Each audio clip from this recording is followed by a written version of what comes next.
إن الحمد لله نحمده ونستعينه ونستغفره ونعوذ بالله من شرور أنفسنا ومن سيئات أعمالنا من يهده الله فلا مضل له ومن يضلل فلا هادي له وأشهد أن لا إله إلا الله وحده لا شريك له وأشهد أن محمدًا عبده ورسوله اللهم صل وسلم على نبينا محمد وعلى آله وصحبه أجمعين.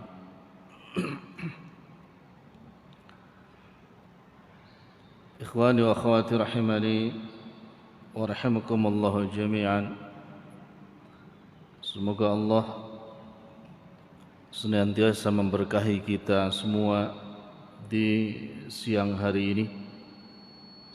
Bil khusus kita minta kepada Rabbul Alamin Allah Azza wa Jal, semoga Allah Tabaraka wa Ta'ala senantiasa memberikan keluangan waktu kepada kita dalam keadaan sehat walafiat, sehingga bisa datang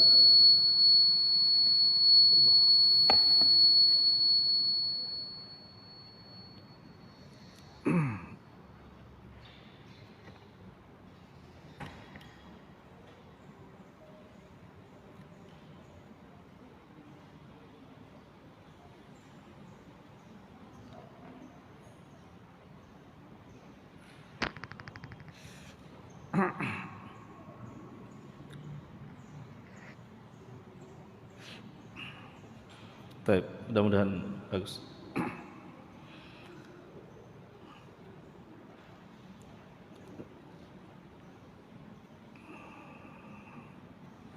Bismillah. Jadi kita lanjut.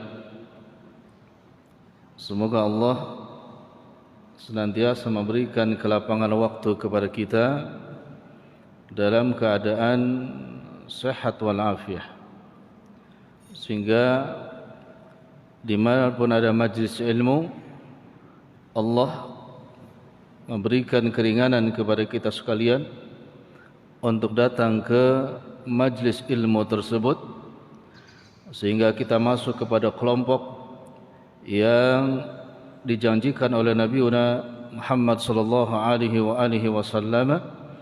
Allah akan memberikan kemudahan kepada kita jalan menuju surganya Allah Subhanahu wa ta'ala. Dan kita doakan bersama, moga-moga para pengurus masjid ini senantiasa dimuliakan oleh Allah Subhanahu wa ta'ala dengan Al-Quran dan Sunnahnya, diberkahi keluarganya, dan Allah jadikan ladang amal soleh atas jerih payah mereka untuk memakmurkan masjid, salah satu dari rumahnya Allah Azza wa Jal yang ada di muka bumi ini. Dan semoga kelak mereka Allah tempatkan di surganya Allah Subhanahu wa ta'ala. Taib, kita akan lanjutkan kitab Ad-Da' wa Dawa, masih pembahasan seputar doa, masuk ke halaman 45 bagian H tentang kesalahan-kesalahan persepsi dalam doa. 45 bagian H, kesalahan persepsi dalam doa.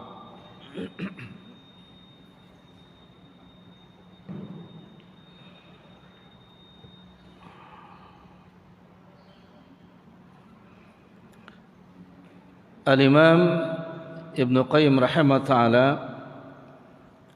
merinci tentang sebab dan musabbab terkabul dan tertolaknya doa. Termasuk salah satu penyebab doa seseorang bisa tertolak karena ada kesalahan persepsi dalam doa tersebut.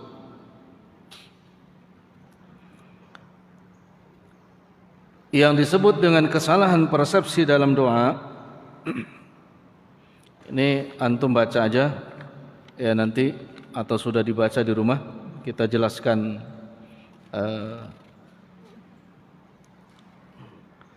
lanjutannya saja.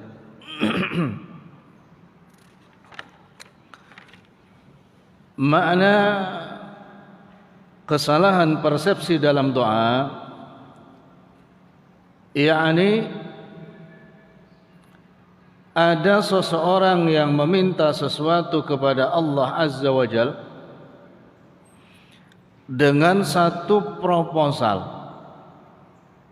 yang dikemas dengan baik berdasarkan bahkan Al-Quran dan Sunnah, tetapi penyebab yang lainnya tidak diperhatikan. Contoh, ini kalau kita baca hadisnya, baca hadis sekalian di 46. Nabi Muhammad sallallahu alaihi wasallam bersabda, "Man qala fi yaumin subhanallah wa bihamdihi mi'ata marrah huttat anhu khatayahu walau kanat mithla zabadil bahr." Kata Nabi sallallahu alaihi wasallam, barang siapa yang membaca subhanallah wa bihamdihi fi yaumin, dalam satu hari, mi'ata marrah, 100 kali, maka khuttat anhu khatayahu walau kanat mithla zabadil bahr, maka Allah akan hapus dosa-dosanya walaupun dosa itu sebanyak air laut. Ini hadisnya sahih. Ya, hadisnya sahih. Permasalahan yang dijelaskan oleh Al-Imam Ibnu Qayyim rahimahullah tentang persepsinya maksudnya begini. Kita baca ini setiap hari 100 kali atau bahkan lebih daripada 100 kali. Baik. Dengan berharap seluruh dosa sebanyak buih lautan katakanlah, atau sebanyak air yang ada di laut, dengan asbab membaca doa ini semuanya diampuni. Baik. Tapi di sisi lain kemaksiatan tidak berhenti. Ini maknanya kesalahan persepsi. Paham enggak? Jadi tetap melakukan maksiat dengan harapan membaca ini juga dosanya diampuni. Oh, enggak begitu kata Ibnu Qayyim, enggak begitu. Dengan seringan kalimat ini bagian daripada kasih sayang Allah Azza wa Jalla. Tapi sebab yang lainnya, yakni dosa dan kemaksiatan kecil dan besar, di off, berusaha berhenti. Maka orang yang seperti itu dengan membaca ini 100 kali, dosa-dosa yang telah lalu diampuni. Karena mawani yang menyebabkan terhalangnya dikabulnya tadi, ya, dia pun juga berusaha untuk tidak melakukannya. Dia baca misalkan ini subhanallah bihamdi ba'da salat subuh katakanlah 100 kali, atau setiap ba'da salat fardu 100 kali, tapi tetap makan riba, diampuni gak dosanya? Enggak, dia sudah salah persepsi dengan hadis ini. ya sudah salah persepsi dengan hadis ini, seakan-akan hadis ini bolehlah siapapun melakukan dosa-dosa kecil ataupun besar, nanti dengan baca ini 100 kali maka selesai. Enggak begitu.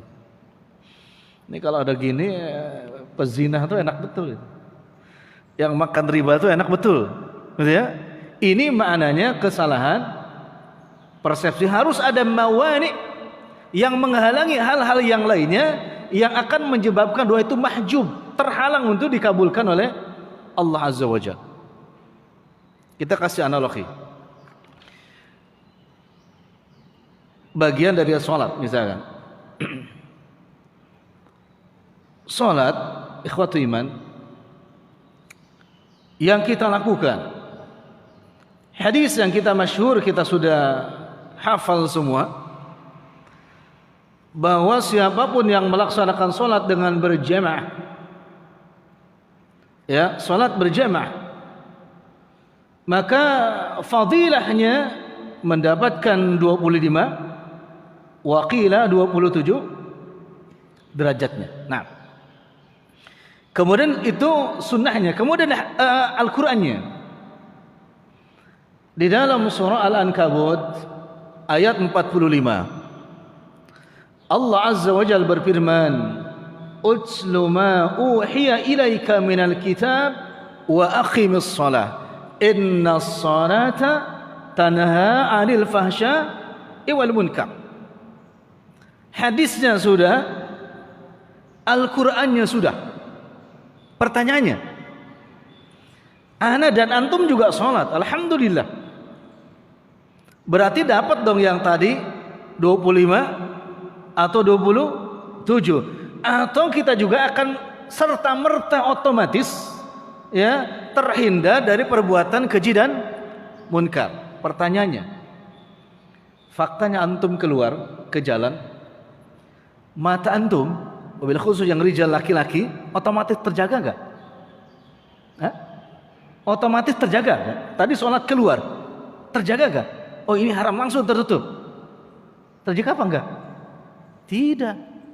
Tidak kan? Tetap ya.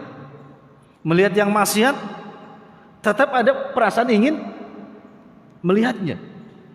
Lalu pertanyaan, oh salah dong kalau begitu, hadis tadi salah, Quran itu salah. Oh bukan begitu. Ini ada kesalahan persepsi. Kenapa? Karena yang mengakumulasikan sehingga roh kita, termasuk jawarih anggota badan kita, dominan untuk menjauh dari dosa dan kemaksiatan, ada sebab-sebab yang lainnya yang mesti disempurnakan di dalam sholat itu sendiri. Ya, ada sebab yang harus kita penuhi di dalam melaksanakan sholat itu sendiri. Salah satunya misalkan perkataan Syekh Muhammad Shalih Al-Munajjid di dalam kitab beliau tentang sifat sholat khusyuk. Kata Syekh Muhammad Shalih Al-Munajjid, salah satu sholat seseorang yang tidak akan ada pengaruh sama sekali adalah sholatul munafiq. Sholatnya orang munafik, gak ada pengaruh sama sekali. Apalagi sampai tanha anil fahsya wal munkar, tidak. Seperti apa sholatul munafik itu? Bisa dilihat di dalam surah An-Nisa ayat 142. Rabbul Alamin Allah Azza wa Jalla berfirman, Innal munafiqina yukhadi'una Allah wa huwa khadi'uhum wa idza qamu ila shalah qamu kusala. Orang munafik itu wal'iyadu billah hendak menipu Allah Azza wa Jalla, padahal dia sebenarnya sedang menipu dirinya sendiri. Lalu dengan khusus Allah jelaskan di akhir ayat, wa idza qamu, dan orang-orang munafik itu apabila berdiri ila shalah, untuk menegakkan salat, qamu kusala, mereka berdirinya dalam keadaan kusala, malas. Ini maknanya apa? Ternyata orang yang sholat dalam keadaan sholatnya kusala tidak bisa mencegah dirinya dari perbuatan apa?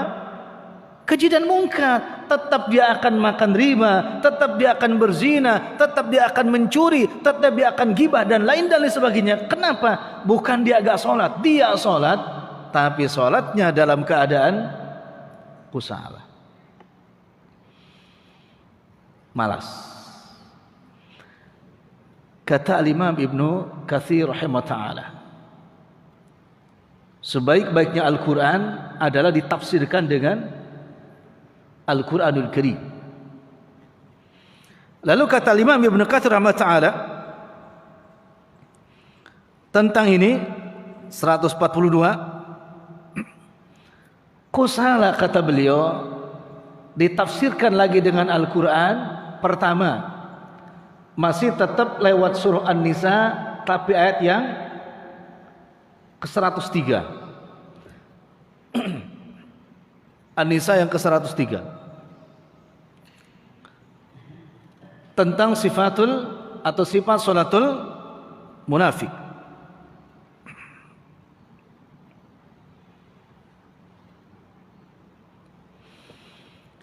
Apa kata Allah Azza wa Jalla tentang sifat sholatul munafik? 103-nya, inna salata kanat alal mu'minina kitaban mauqutah. Sesungguhnya salat itu bagi orang-orang yang beriman kitaban, sudah tertulis. Apa yang tertulis? Mauqutah, waktu yang utama, waktu yang ditetapkan. Yang disebut waktu yang ditetapkan adalah dijelaskan oleh Al-Imam An-Nawawi rahimahullah dalam Riyadhus Shalihin, adalah as-salatu ala waqtiha. Ini kitab mauqutah, salat yang mereka dirikan yang tepat pada waktunya. Orang munafik ada enggak di situ? Tidak. Selalu di luar waktunya. Dan ini dijelaskan juga oleh para salaful ummah yang dikatakan mauqutah. Dan kalau keluar dari mauqutah, bukan diartikan meninggalkan sholat secara utuh karena dia kafir, tapi takhiran, dia mengakhirkan dengan sengaja dari waktunya. Itu mawani. Dan orang yang sholat seperti itu, maka jawarih, anggota badannya, mata, hati dan lain sebagainya tidak akan bisa mencegah dari perbuatan keji dan munkar. Jadi jangan salah persepsi. Bukankah sholat itu doa? Sholat itu doa. Lah nggak apa-apa lah, anak kemana-mana pun juga, hatta ke tempat maksiat. Kenapa? Yang penting anak masih sholat. Enggak, itu salah persepsi.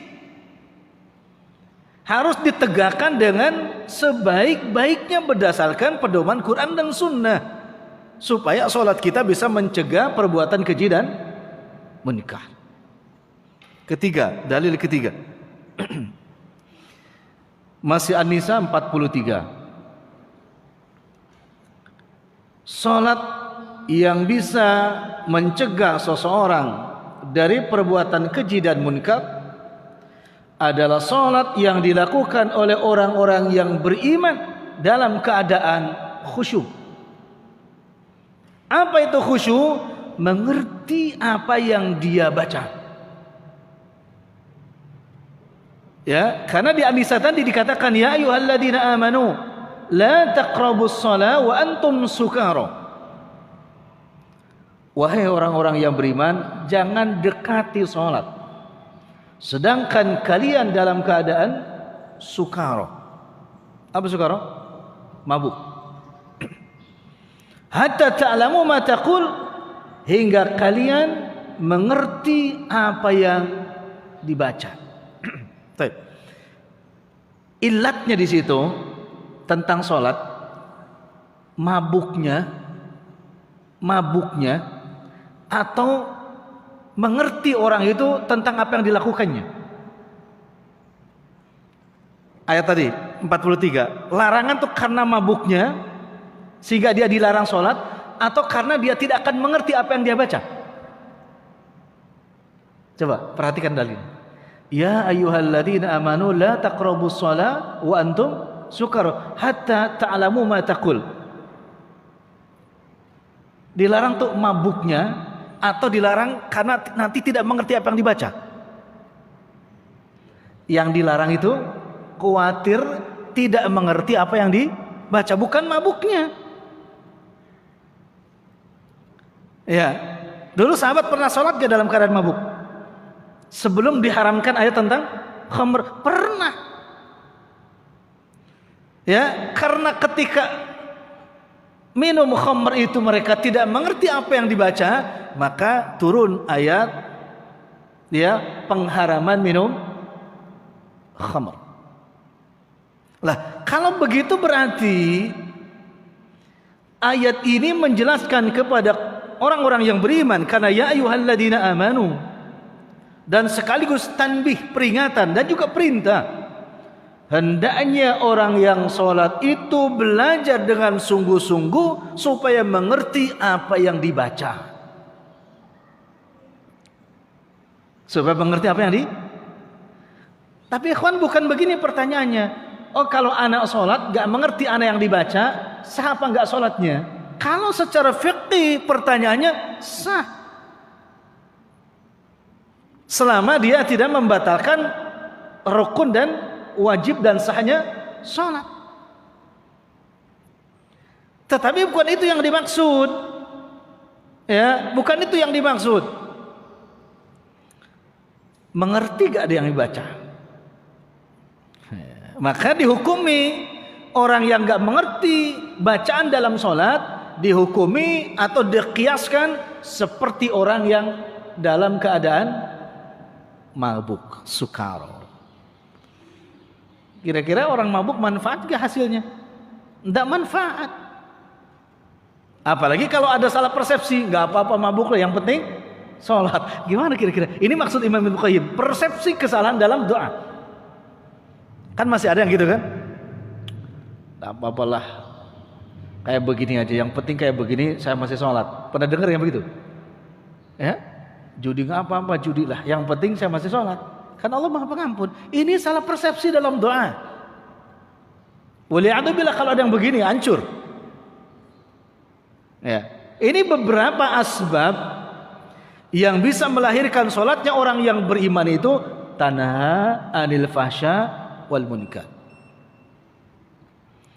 Makanya kalau ada ikhwan yang bilang, yuk kita thalabul ilmi, nggak usah ngajak-ngajak anak.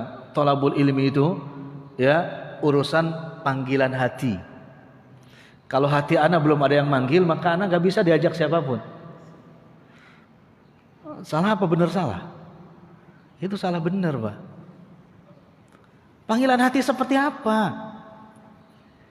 Hati itu kalau nggak ada yang mengisi, Pak, nggak bisa dominan. Kemana dia perginya? Dipenuhi dengan apa?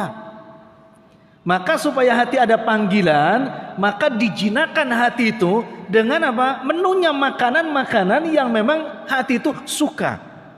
Karena kesitulah nanti panggilannya, bukan panggilan. Kesitulah nanti hati itu berkiblatnya.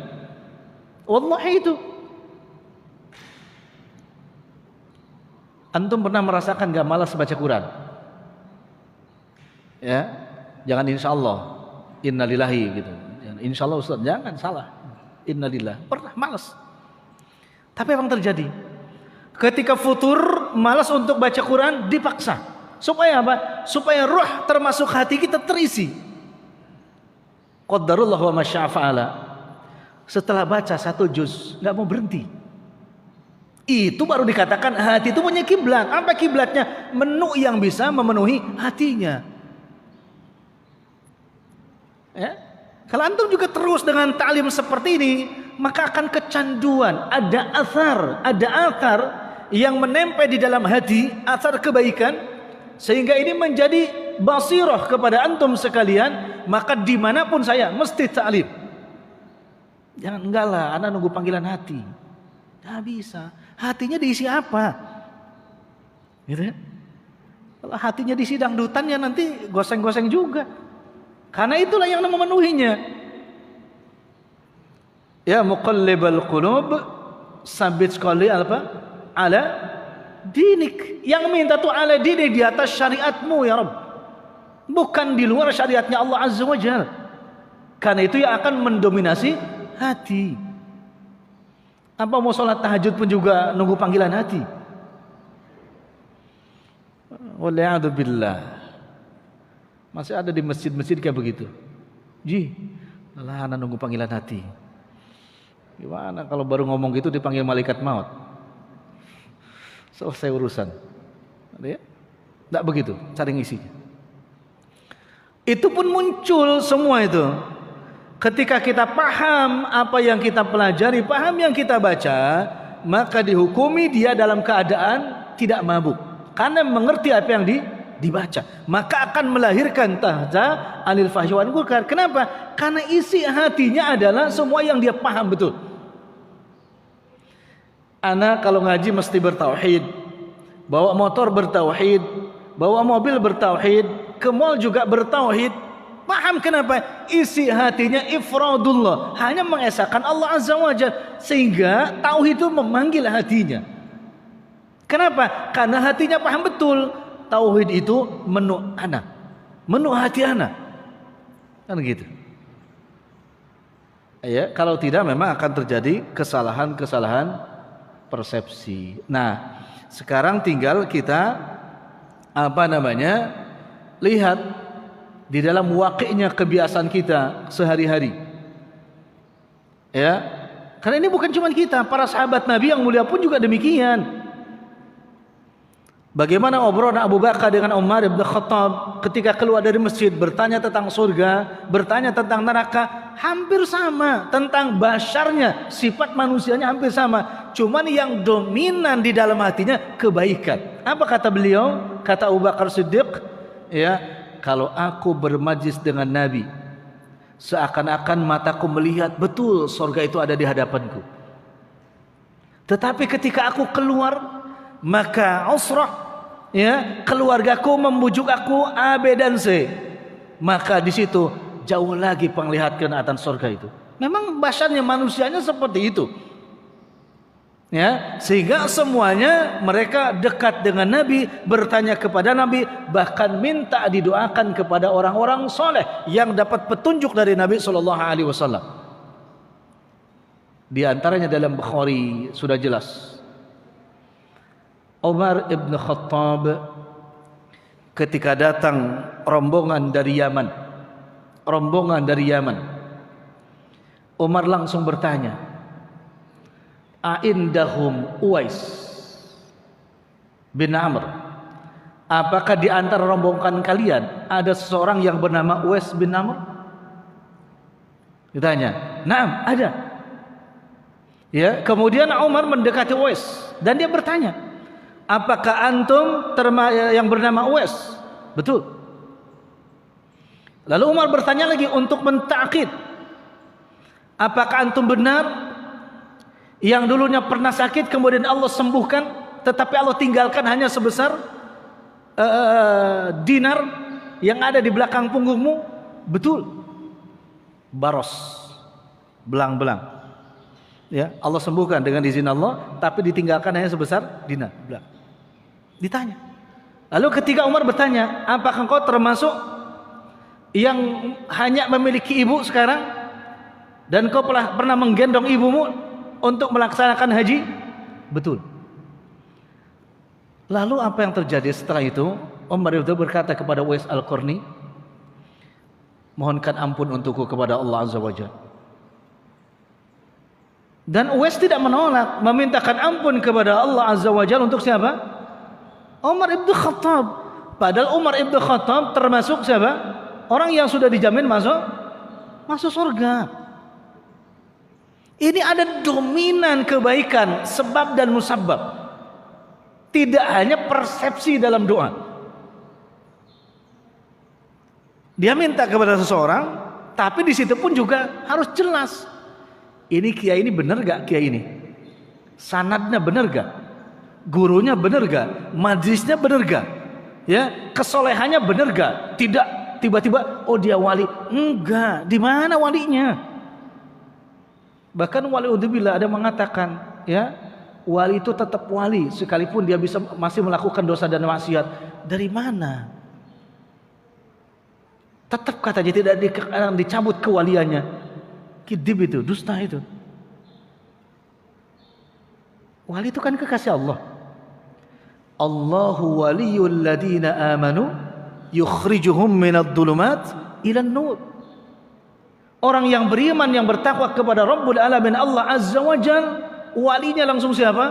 Allah. Kalau dikatakan beriman dan bertakwa, apa boleh orang beriman dan bertakwa masih melakukan dosa dan kemaksiatan? Disengaja? Tidak. Maka Umar tuh bertanya, betullah engkau Uwais, gitu kan? Tanda-tandanya ini dan lain sebagainya, baru minta apa? Didoakan. Sekarang kadang-kadang orang tuh rebutan, ini wali, rebutan minta didoakan, belum jelas. Nasabnya belum jelas. Kesehariannya belum jelas. Ilmunya belum jelas. Wah, macam-macam. Gitu ya. Antum pernah datang ke wali kayak gitu? Aduh, parah hari ini. Parah, banyak kayak gitu. Ya, berbahaya itu. Ya masalah, tapi kan anak datang ke situ, hutang anak 3 miliar dikabulkan. Nah, itulah lain lagi urusannya. Nah, ya, antum kena istijraj itu kalau begitu. Gitu ya. Nah ini. Jadi harus paham supaya tidak salah persepsi dalam apa? Berdoa sekalipun tadi. Apalagi kalau mendengar 1 hari puasa bisa menghapus dosa 1000 tahun. Wah, itu dah. Gitu ya. Kalah Lailatul Qadar itu.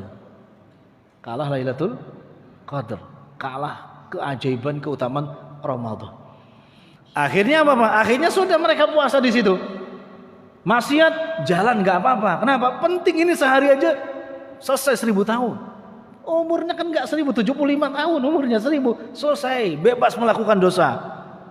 Ini celah-celah seperti itu pasti masuk. Ya, maka para ulama salaf menutup itu, membahas itu, menjelaskan itu tentang derajat kedudukan hadisnya. Yang maudhu palsu dikatakan palsu, yang dhaif dikatakan dhaif, yang munkar dikatakan munkar. Tidak hanya menyeru tapi mentakid dengan dalil. Gitu ya. Jangan asal. Di dalam tafsir As-Sa'di jilid pertama bab ta'awud. Bab ta'awud. Itu kan ta'awud ada 3 redaksinya. A'udzubillahi minasyaitonir rajim. 1. Kedua, a'udzubillahi as-samil alim minasyaitonir rajim. Yang ketiga, a'udzubillahi minasyaitonir rajim min hamzihi wa nafthihi wa nafsihi. 3. Tapi yang menarik, antum baca kitab Nailul Awtar dan lainnya, Nabi SAW menjelaskan kepada kita, kalau di dalam sholat kita merasa ada gangguan, kata Nabi SAW, bila khusus banyak gangguan dalam batin, perut, ambil wudhu, sholat, baru 1 rakaat mulus, pengen buang angin. Ada yang pernah begitu? Tapi itu sering terjadinya. Malah nggak apa-apa, anda bersahabat saja, tahan saja, nggak boleh ditahan. Itu hadis Nabi SAW sudah memberikan solusi kepada kita. Apa kata Nabi? Dha'iyadaka, letakkan tanganmu ya di tempat yang kita rasa alam itu sakit, mengganggu. Ya kan? Kemudian apa kata Nabi? Pasta'id billah, mohonlah perlindungan kepada isti'adah. Tapi yang dipakai redaksi isti'adahnya yang ketiga. Pelan, ya, jangan ditekan. Diletakkan saja di perut. Baca a'udzubillahi minasyaitonir rajim min hamzihi wa nafthihi wa nafthihi. Itu dalam salat, pegang ini. Itu solusi dari Nabi sallallahu alaihi wasallam. Atau merasa bulu kuduk tuh bangun gitu kan, baca itu, pegang di sini, baca itu, auzubillah, baca itu. Yang menariknya apa? Min hamzihi. Hamzi itu apa? Hamzun, dari cubitan setan. Atau orang Jakarta bilang sambetan setan. Pernah dengar? Oh, ini katanya ke sambit. Kenapa nggak kesambit? Mana yang lebih sakit? Kesambit apa kesambit? Cubit, sabet, sambit, apa lagi? Akhirnya kesurupan gitu kan? Oh, ini katanya kesambet, kesurupan. Diobatin. Pakai apa? Bangle. Numbuk, bangle bawang putih. Padahal sekarang nggak usah pakai bangle bawang putih. Yang cepet Royco. Royco kan udah semua kumpul bumbu. Pakai Royco. Siapin air matang rebus. Matang tuh orang. Macem-macem aja gitu. Ini jadi sop nanti. Kesambet hamzihi. Atau kedua nafkhihi, dari tiupannya setan. Ada orang diyakini di kedukunan itu dikait-kaitkan, dicocok logikan. Perutnya sakit, kata ini ditiup setan, ditiup jin. Pernah dengar gitu? Akhirnya diobati sama dukun. Karena dia datangnya ke dukun bukan pakai resepnya Nabi SAW. Ini kesalahan persepsi dalam doa. Akhirnya diobatin sama dukun pakai jangjawokan. Kebetulan dukunnya orang Sunda, ya kan? Pakai jangjawokan. Jangjawokan orang Sunda kalau sakit perut, ya baca kakak di leweng, injuk talina, dihakan di bawang, kentut jadinya. Nah, itu ada di primbon orang Sunda itu. Jangjawokan seperti itu khusus untuk ngobatin apa? Perut kembung karena ditiup jin tadi. Wa nafkhihi. Antum kalau belajar itu nggak tahu. Nanti ada yang ngejarin aja kobil tuh aku terima, jangan. Syirik, dan itu bagian daripada sihir. Bagian daripada sihir. Yang ketiga apa? Wa nafsihi, nafsihi hembusan. Kalau tadi tiupan, nafsi hembusan. Hembusan di mana?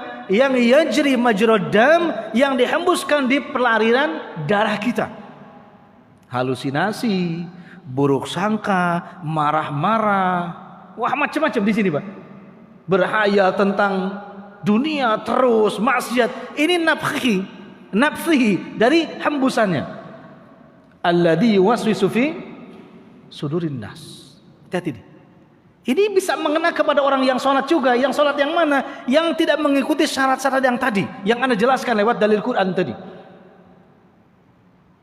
Dan tariqnya atau turukul jan itu, jalan-jalan jin untuk masuk itu banyak. Gitu ya. Maka jangan anak sholat dulu. Syarat-syaratnya sholat itu, ya, harus mengikuti petunjuk Nabi SAW. Sebagaimana hadisnya, "Shallu kama ra'aitumuni." Usul itu harus benar, antara hadis dan dalil Qur'annya harus benar. Gitu ya. Nah, ikhwatul iman, begini. Anak kasih analog. Di tempat yang lain sudah Anda jelaskan. Ini aqua nih. Ini kan ditutup nih. Tuh. Antum yakin gak kalau aqua sudah ditutup seperti ini, jin gak bisa masuk ke dalam? Nih, karena sudah rapet seperti ini, yakin gak jin gak bisa masuk? Atau tetap bisa masuk? Hah? Dari mana masuknya? Ini udah rapat. Dari mana masuknya? Bisa masuk gak? Coba antum lihat, ada jinnya gak? Nggak bisa kan? Kalau di sana antum pulang nih, nggak bener antum. Ini memang sudah ditutup, tapi jin tetap bisa masuk. Kenapa? Karena komposisi jin itu penciptanya beda dengan kita manusia, gitu kan? Wa khalaqal jan mim marijim min nar. Dan nar kalau sudah halus betul bisa masuk. Gitu ya. Oh, berarti di sini bisa masuk. Naam, sahih, bisa masuk. Kalau bisa masuk, berarti ketika seseorang minum itu, walaupun sudah tertutup seperti ini, jin itu bisa masuk dong ke tubuh manusia. Sahih, bisa masuk. Itu yang udah sholat. Lalu bagaimana caranya supaya jin itu enggak masuk? Pasamillah, kata Nabi. Yang hadisnya yang lengkap, ya gulam, kul biyaminik wa kul mimma yalik. Awalnya ya gulam samillah wa kul biyaminik wa kul mimma yalik. Wahai anak muda, bacalah bismillah, makanlah atau minumlah dengan tangan kanan, dan minumlah dengan makanan yang memang dekat denganmu. Tapi Nabi yang pertama mengatakan samillah, baca mbak, bismillah. Baru paketnya biyaminik, minumnya pakai tangan kanan, gitu. Wa mimma yalik, akhlak, dan makan minum yang dekat. Ini akhlak maksudnya. Tidak usah minta yang jauh. Di buku ini nanti dijelaskan. Ternyata dengan membaca bismillah, jin yang ada di sini itu nggak bisa masuk ke dalam tubuh. Dia langsung keluar. Kemudian kita masukkan sunnah Nabi SAW, ya, ishrab, minum dengan apa? 3 tegukan. Keberkahan ilmu di sini supaya menutup rapat jin supaya tidak masuk ke dalam tubuh kita. Ternyata kunci yang pertama bismillah. Maksudnya di bab ini. Karena kalau dibaca panjang nanti masuk bab lain. Anda sudah baca semua. Gini. Antum jangan gini. Saya kan sudah sholat Ustadz, kok kayak begini, ada gangguan jin. Berarti itu apa? Ada salah persepsi dalam doa. Bukan cuma sholat, tapi seluruh yang berinteraksi dengan kita itu harus mengikuti seperti orang-orang yang sholat. Ya aneh apa? Qul bismillah, ucapkan bismillah. Ini tertutup, jin itu keluar, terpencar. Dan antum harus ingat, jin yang masuk ke gelas ini bukan cuma satu. Karena jin gak pernah berjalan sendiri, tapi ketika akan beraksi akan membawa balatnya sebanyak-banyaknya. Ngeri Pak. Kalau 100 jin masuk ke dalam tubuh kita gimana kira-kira? Satu saja sudah repot, ini 100 jin. Penyebabnya apa? Penyebabnya ketika kita minum tidak membaca bismillah. Akhirnya masuklah ke dalam tubuh seseorang. Dia sholat, tapi di sini sudah bersemayam ratusan jin. Yang yajri majrad dam, dia mengutak-ngatik berjalan di aliran darah. Pertanyaan anak, jin kalau sudah masuk ke dalam tubuh, tujuannya baik apa jelek? Jelek, gak ada yang tujuannya baik, jelek. Lah kan jin Islam gak bakalan masuk ke tubuh, tidak. Gak ada jin Islam masuk ke tubuh. Yang masuk ke tubuh jin kafir, sebagaimana qarin kita semua yang belum masuk Islam, kecuali qarin Nabi SAW. Sakitlah si fulan. Setelah si fulan sakit, maka dia berobat. Ayu tabib, kemana saja dokter berobat. General check up, tidak ada apa-apa. Pulang ke rumah, sakit lagi, sakit terus. Tapi kalau ke rumah sakit, nggak ada sakitnya. Bahkan yang lucunya, begitu dengar mau ke rumah sakit aja, sehat dia. Tapi begitu masuk ke rumah, sakit lagi. Begitu kecilnya, memang seperti itu. Dan Allah izinkan. Tapi dia menyalahkan sholatnya, menyalahkan ngajinya, menyalahkan doanya. Kan saya sudah berdoa, tapi asbab-asbab yang lainnya tidak dipenuhi. Ini nih, mohon maaf, harus teliti betul supaya tidak salah persepsi. Kalau sudah begitu gimana kira-kira? Ke dokter sudah puluhan dokter, rumah sakit sudah puluhan rumah sakit, tapi setiap ke rumah sehat terus. Beraksilah jin, masuk kepada nafsihi, menghembuskan fitnah-fitnah yang luar biasa. Apa di sini? Jangan-jangan tetangga baru nih. Nah, itu. Nafsihi, hembusan fitnah. Jangan-jangan tetangga baru. Nah, itu. Kenapa tetangga baru? Dia mungkin gak suka sama saya. Kan gak masuk akal. Kalau gak suka pasti yang lama bukan yang baru dong. Ya, yang lama mungkin yang lama yang gak suka sama yang baru. Ini yang difitnah yang baru. Itu mulai fitnahnya. Ngobrol sama istrinya, kata istrinya, iya juga kemarin tuh isinya ngeliatin aja rumah kita. Mulai itu nafsihi.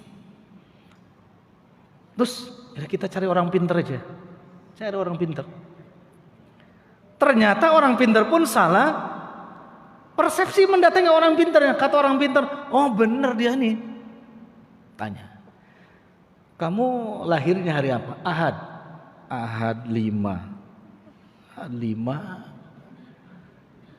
Sekarang pokoknya kamu tenang aja lah. Siapkan 5 telur angsa yang bertelur perdana. Nah, itu kan repot juga. 5 yang perdana lagi. Ya, bunganya karena ahad 5, bunganya berarti 5 warna. Kemudian bersedekahlah. Ini bagus nih sedekahnya. Bersedekah karena 5 dari mulai 50.000, 500.000, 5 juta dan sebagainya. Pokoknya karena pengen dipenuhi semua. Penuhi secepatnya. Ya kan? Kira-kira sembuh apa enggak? Sembuh apa enggak? Sembuh,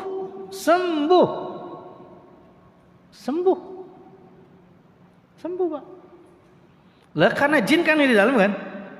Jin kan untuk mendolalahkan, menyesatkan manusia dengan syarat-syarat yang tadi. Dipenuhi syaratnya, ya keluar dia. Tapi bukan untuk selamanya, keluar untuk berdusta yang nantinya masuk lagi atau estafet ke orang lain. Untuk apa? Supaya dikhabarkan, diberitakan kepada yang lain. Saya sakit kemana-mana, tapi kemarin datang ke si fulan, petunjuknya ini sembuh. Akhirnya orang itu datang lagi. Dolun mudilun, dia sesat, menyesatkan. Datang dari dia seorang yang sudah datang ke dukun itu udah 100 orang. Berapa itu dosa jariahnya? Waliyadzubillah. Itu hati-hati. Padahal hanya satu sebabnya, minum gak baca Bismillah, dan dia salah persepsi di dalam berbagai doa, seakan-akan boleh dia berdoa dengan baik gitu kan, dan ternyata dibarengi dengan itu maksiat pun nggak apa-apa. Itu satu. Yang kedua, ada yang sangat berbahaya ikhwan sekalian tentang salah persepsi dengan doa. Inilah baca hadisnya. Ini yang Anda baca. Ini sudah Anda baca hadisnya seperti ini. Gini, dia tidak merasakan apa-apa di rumahnya atau dalam rumah tangganya. Waktunya beli mobil, bisa beli mobil, beli motor, bisa beli motor, renovasi rumah, bisa renovasi rumah. Ya. Tetapi yang tidak dia pahami, gak bisa sholat tahajud sudah bertahun-tahun. Tidak bisa sholat tahajud sudah bertahun-tahun. Bahkan sudah ditanya sama teman-teman yang di majlis taklim, kemana antum? Anti sudah lama gak majlis taklim. Sehat kan? Alhamdulillah sehat. Medok. Alhamdulillah sehat. Cuman itu belum bisa anak ke majlis taklim. Itu tidak merasa hukuman. Padahal itu termasuk hijab, ada penghalang. Dari apa? Dari jin tadi. Dan ini lebih berbahaya daripada yang tadi. Merasa apa? Sehat saja. Padahal gak bisa sholat tahajud, gak bisa ngaji, gak bisa tadarusan, dan lain dan sebagainya. Untuk amal soleh hanya yang wajib tok, itu pun gak jelas. Ini hukuman yang luar biasa. Tetapi merasa benar di dalam sholat yang wajib tok tadi, ini pun kesalahan persepsi yang lebih besar daripada yang tadi. Ayo, walhamdulillah, kita berlindung kepada Allah dari sifat yang tadi. Antum kalau gak sholat tahajud seminggu, gelisah atau biasa aja? Ini yang soleh-soleh kayak begini. Gak sholat, tapi anak salah nanyanya kali ya. Karena antum gak pernah tinggal sholat tahajud kan? Ini cerita aja lah. Kalau ketinggalan sholat tahajud misalkan 3-4 hari, gelisah atau biasa-biasa saja atau malah nggak merasa apa-apa? Kev, gimana kira-kira? Biasa saja. Itu hukuman. Ini salah persepsi. Seakan-akan cukuplah dengan sholat apa? Sholat wajib. Ini salah persepsi dalam ibadah. Bukankah doa itu ibadah? Ibadah. Maka doa itu harus jelas dalilnya. Kenapa? Karena doa ibadah. Bahkan ketinggalan sholat berjamaah juga nggak ada merasa dosa. Masbuk terus pun nggak pernah merasa dosa. Jamaah tapi masbuk terus. Nah, apa-apalah, yang penting saya jamaah walaupun masbuk. Ini nggak merasa berdosa. Ini hukuman. Ayo, pokoknya kalau ada merasa itu udah tenang dalam seperti itu, hati-hati antum. Kenapa? Keluar dari sunnah Nabi SAW yang seperti itu. Ya, bukankah para sahabat Nabi itu rebutan untuk mengisi shaf? Yang pertama sampai Nabi katakan, seandainya kalau diundi, ya dibikin undian, tetap mereka akan mau. Untuk apa? Untuk bisa menempati shaf yang pertama. Ini masbuk sering, gak pernah merasa berdosa. Tenang aja. Ini salah persepsi, bahkan sudah masuk kepada level talbis iblis. Sudah masuk level talbis iblis. Hati-hati ya. Pokoknya harus bersedih lah kayak gitu. Nah, bagaimana mafhum mukhalafahnya? Tentang orang-orang yang salah persepsi dengan doa, supaya kita paham apakah ana dan antum nanti tidak termasuk orang yang salah persepsi dalam doa. Ya, di sini dijelaskan di halaman 53, antum lihat ada surah An-Nisa ayat 31, halaman 53. In tajtanibu kaba'ira ma tunhauna anhu nukaffir ankum sayiatikum. In tajtanibu kaba'ira ma tunhaun. Jika kamu menjauhi dosa-dosa yang tunhaun, yang dilarang oleh Allah Azza wa Jalla, nukaffir ankum sayiatikum, otomatis Allah akan menggugurkan, merontokkan, mengkifarati dosa-dosa yang telah kalian lakukan. Tanpa berdoa pun. Ana ulangi, ayat ini menunjukkan tanpa berdoa pun. Ketika kita menjauhi ya yang dosa-dosa kabair, dosa-dosa besar, maka itu menjadi kifarah, penghapus. Nah, kalau sudah menjadi penghapus, maka aliran rahmat dari Allah Azza wa Jalla akan mengalir dengan deras. Kenapa? Karena mawani yang menghalangi rahmat itu tidak ada. Sekalipun dia tidak mengangkat tangan. Sekalipun dia tidak mengangkat tangan. Ada nggak yang sampai itu? Wallahi ada, ikhwan sekalian. Faktanya mana? Atau dalilnya mana? Petunjuknya mana? Apa yang antum miliki hari ini dengan yang antum minta, ya, apa yang kita miliki hari ini dengan yang kita minta, banyak mana yang Allah berikan kepada kita? Yang kita minta atau yang kita gak minta? Yang kita gak minta. Wallahi itu lebih banyak itu yang Allah berikan kepada kita. Dan itu nilainya amat sangat mahal. Anak kasih contoh satu.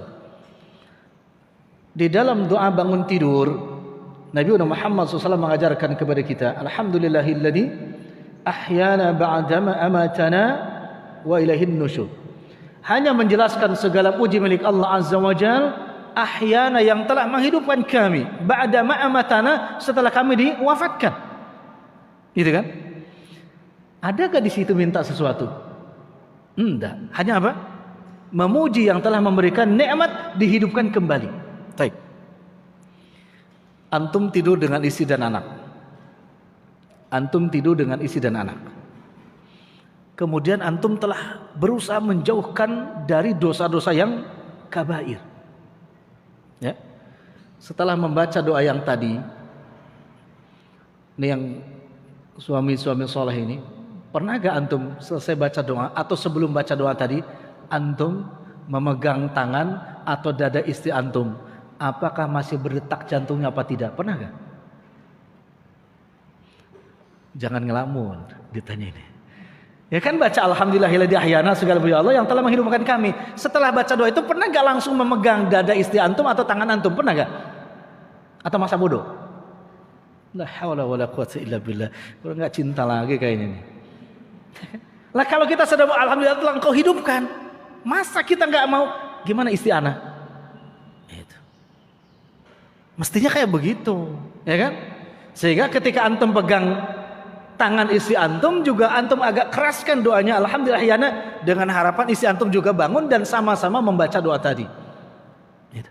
Kenapa? Ada nikmat yang amat sangat besar yang kita nggak minta tapi Allah berikan. Apa itu? Nikmat apa kira-kira?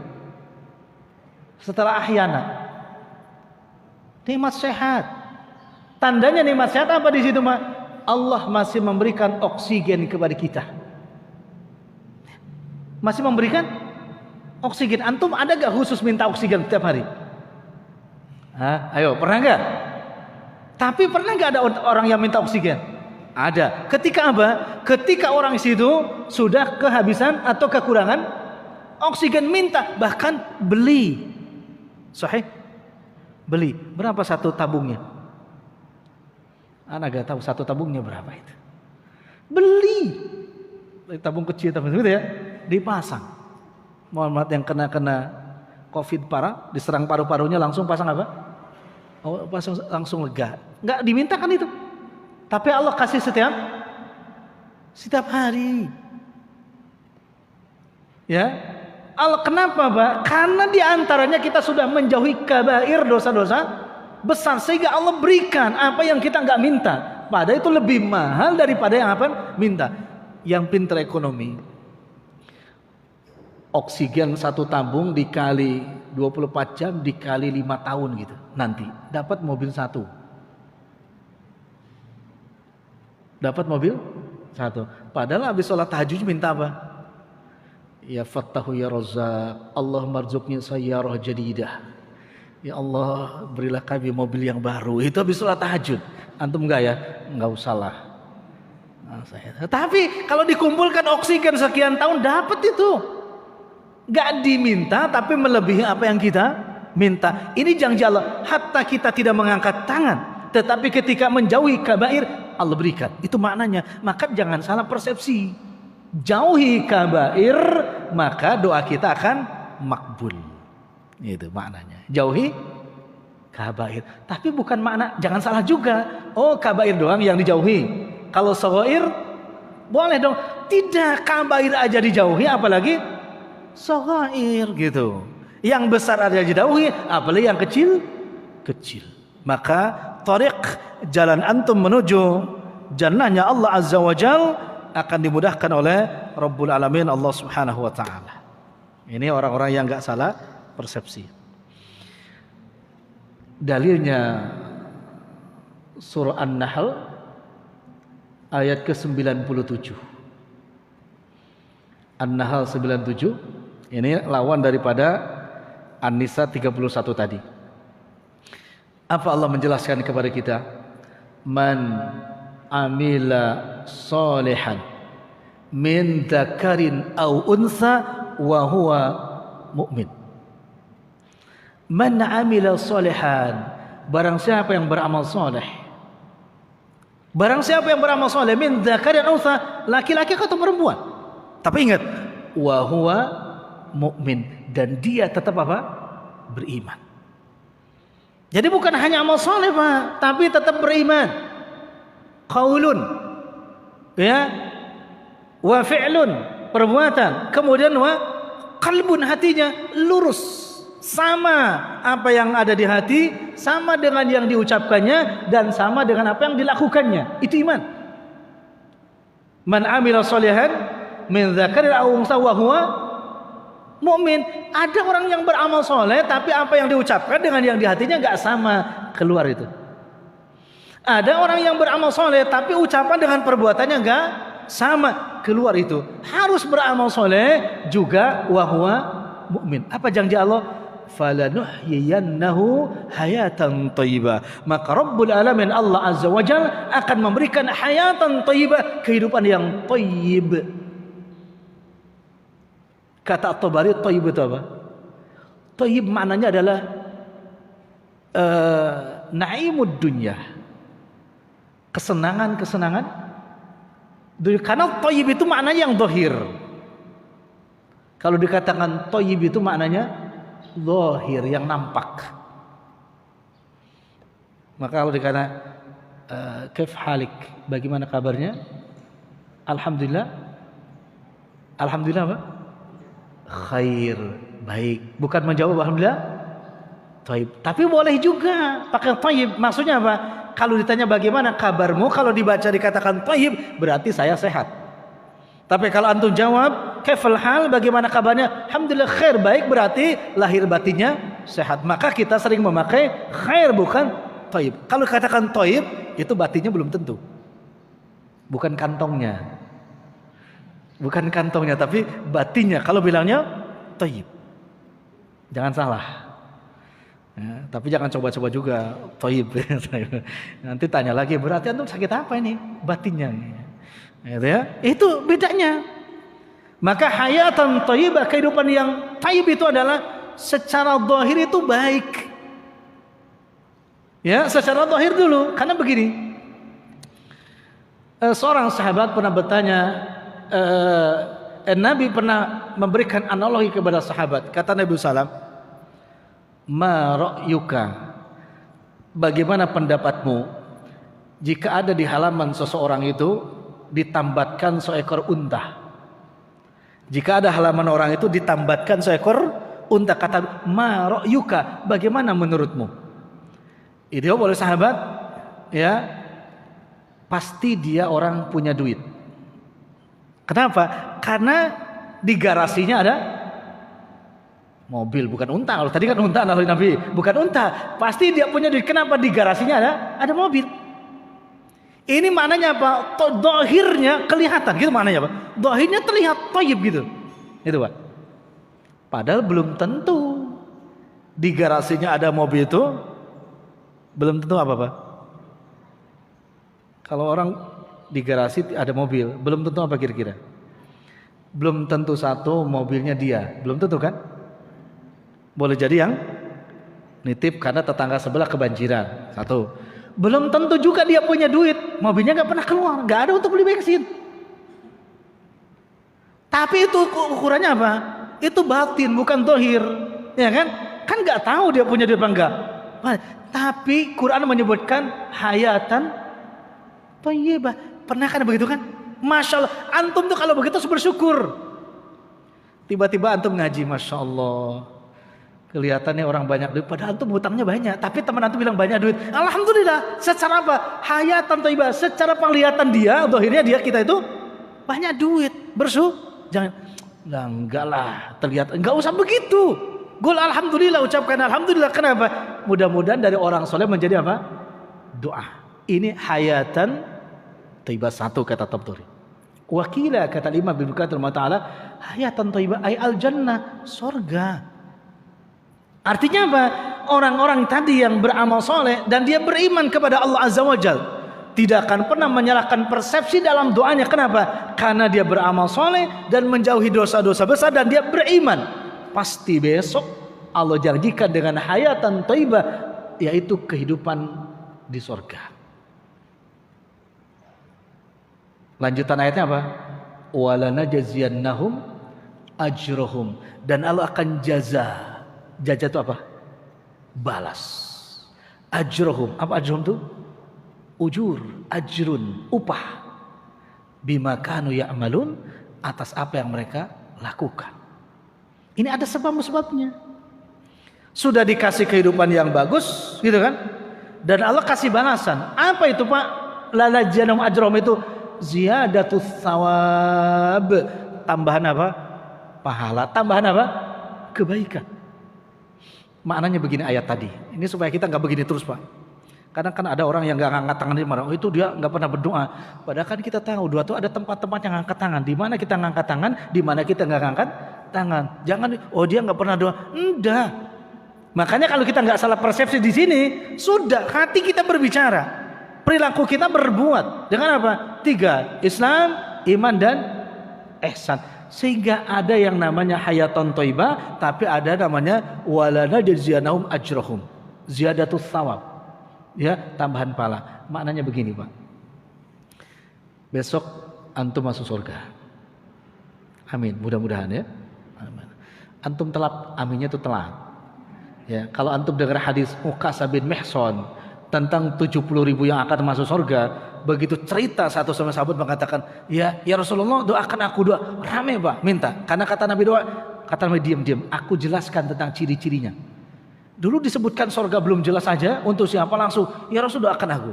Kita tuh telat. Surga diam dulu baru amin. Masya Allah. Kak ngaji siang kali ya, lapar kali. Baik. Insya Allah besok kita masuk surga, insya Allah. Kalau sudah masuk surga, tetap masuk surga. Ya, kira-kira ada yang antum minta selain surga gak? Kalau sudah masuk surga, selain surga itu sendiri, ada yang antum minta? Hah? Melihat wajah Allah. Taib. Ada yang antum minta? Nggak ada. Antum masuk surga selesai gitu kan? Nggak mau teman?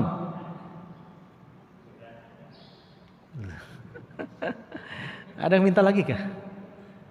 Kalau anak besok mudah masuk surga, yang pertama anak minta ya tadi, wajah Allah, menatap wajah Allah itu terakhir. Allah janjikan itu terakhir. Anak mau nanya, ya Rob, istri anak di mana? Itu yang bertanya. Nah, masa antum gak ingat istri kalau besok masuk, mau cari yang lain di surga? Nah, istri dulu yang ditanya, istri anak, ya Rob, istri anak mana? Ya, masa ditinggalkan aja begitu saja, gitu kan? Ini janji Allah, a'iddatil muttaqin, Allah janjikan bagi orang takwa apa? Ziyadatus shawab, tambahan pahala untuk mereka. Wala najjam ajrahum, ya kan? Allah janjikan ajur, balasan. Balasan itu Pak, sesuai dengan apa? Pekerjaannya. Ya. Di antaranya minta apa? Surga tuh jangan yang level 1. Minta level 2. Itu namanya minta. Sampai Nabi katakan, "Idza sa'altumul jannah fas'alu al-firdaus." Kata Nabi, jika kalian minta surga jangan tanggung-tanggung. Minta apa? Firdaus. Gitu. Itu namanya Allah akan berikan kalau kita minta. Minta lagi bertemu dengan teman-teman, itu minta. Selama ada permintaan, najazianahum ajrahum, karena kita sudah berbuat dengan tadi ketika di dunia amalan sholihat, maka Allah akan berikan semua permintaan ahlul jannah kepada ahlul jannah. Sampai Allah katakan di dalam hadis kursinya, semua kebaikan sudah diberikan oleh Allah Azza wa Jalla kepada penghuni surga, maka Allah berfirman kepada mereka. Apa kata Allah? Apakah kalian masih minta sesuatu? Masya Allah.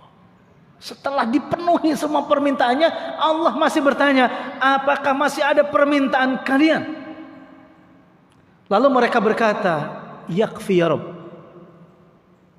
tubayyiduna wujuhana, cukup, wajah-wajah kami telah engkau putihkan. Ini perkataan orang-orang yang sudah lama di neraka, kemudian Allah angkat ya ke surga dimandikan di Ma'ul Hayat, mukanya tadinya gosong menjadi putih.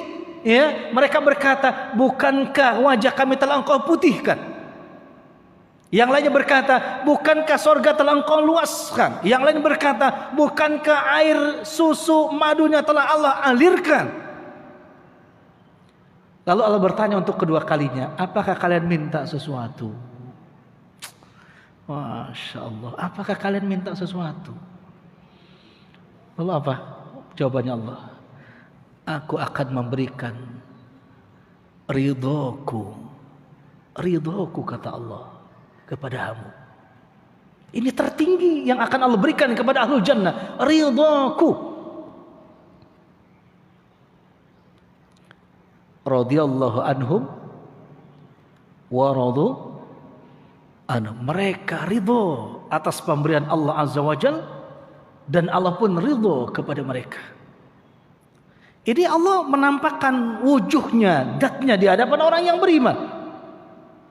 Bighairi hijab, tanpa ada penghalang. Dan yang tertinggi pemberian Allah Azza wa Jalla di surga adalah keridhuannya. Ikhwan, kalau kita bertamu, sahibul baitnya sudah ridho kepada kita, ala kulli hal, segala sesuatu yang ada di dalamnya diberikan kepada kita. Kalau tuan rumah sudah ridho, ini yang punya langit dan bumi dan seluruh isinya, ridho kepada siapa? Kepada man amila salihan min dzakarin aw unsa wa huwa mu'min.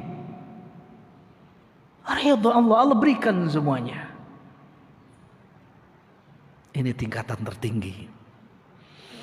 Bagi siapa?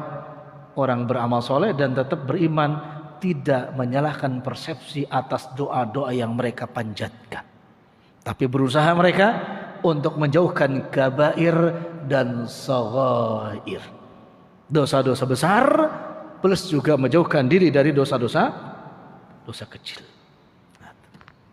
Ya, ini bab yang kita bahas hari ini. Hadis misalkan di 54, ana inda husni dhanni abdi, ini pun juga suka disalah persepsikan oleh orang-orang yang melakukan dosa.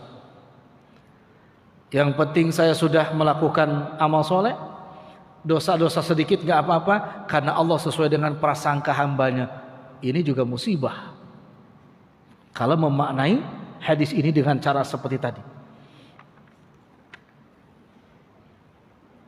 Nah, dilihat surat Fussilat ayat 23 di halaman 55. Wa dzalikum dhannukum alladzi dhanantum bi rabbikum ardakum fasbahtum minal khasirin. Halaman 55. Dan yang demikian itu adalah prasangkamu yang telah kamu sangka terhadap Rabbmu. Prasangka itu telah membinasakan kamu. Waliyadzubillah. Maka jadilah kamu termasuk orang-orang yang merugi. Maka gini ikhwan sekalian, kalau antum berdoa, redaksi doanya pahami hadisnya. Karena adab di dalam berdoa, pertama, kalau doa datang dari Al-Quran dalam munajat antum, maka adabnya doa itu yang dipakai, didahulukan kita amalkan. Ya, tapi doa itu misalkan ada yang kita mohon, tapi ada aja di apa? Hadis Nabi SAW atau doa dari Nabi SAW, maka itu yang dibaca. Kalau Quran kita doa dengan Quran gak bisa, redaksinya dengan doa-doa dari Nabi SAW gak bisa, doa-doa dari salafus soleh juga gak bisa, boleh dengan bahasa kita, gitu ya. Tapi jangan ini doa dari Quran ada, dari hadis ada, dari para salaful ummah ada, mendahulukan doa dari orang biasa, itu tidak beradab. Dahulukan Quran dan sunnah.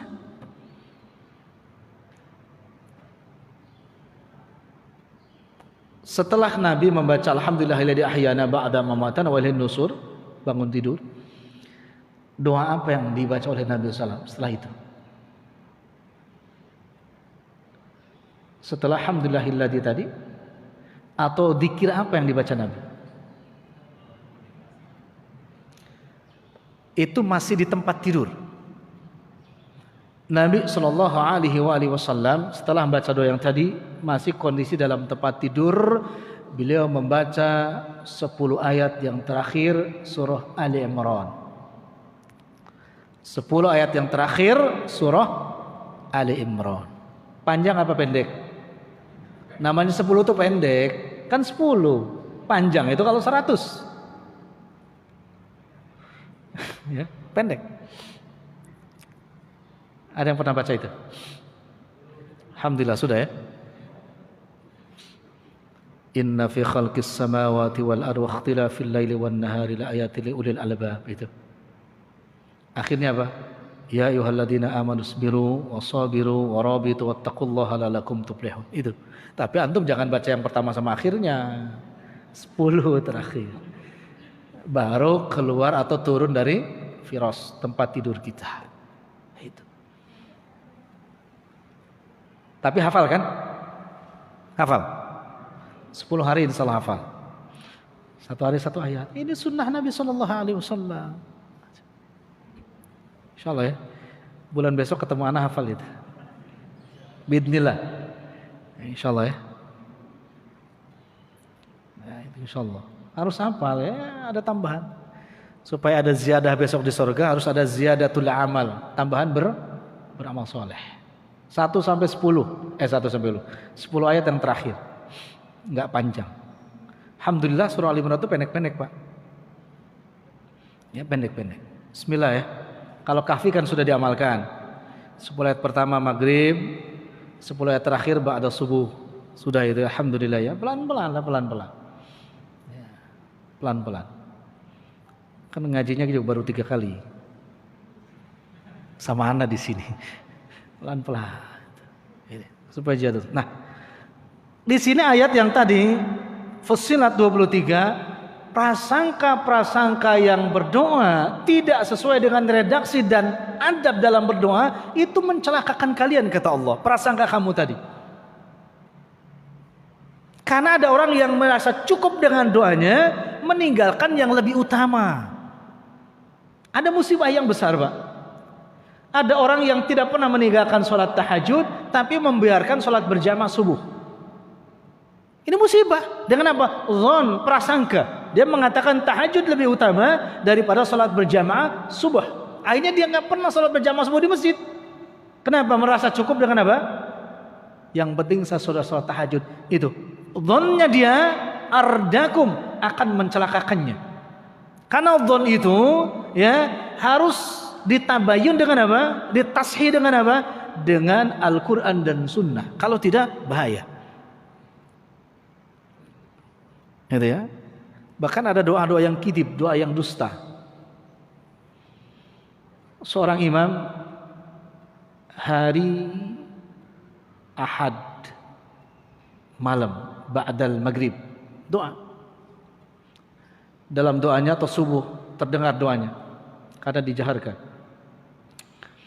Allahumma taqabbal minna salatana wa siyamana wa qiyamana wa ruku'ana wa sujudana. Apa terusannya ya?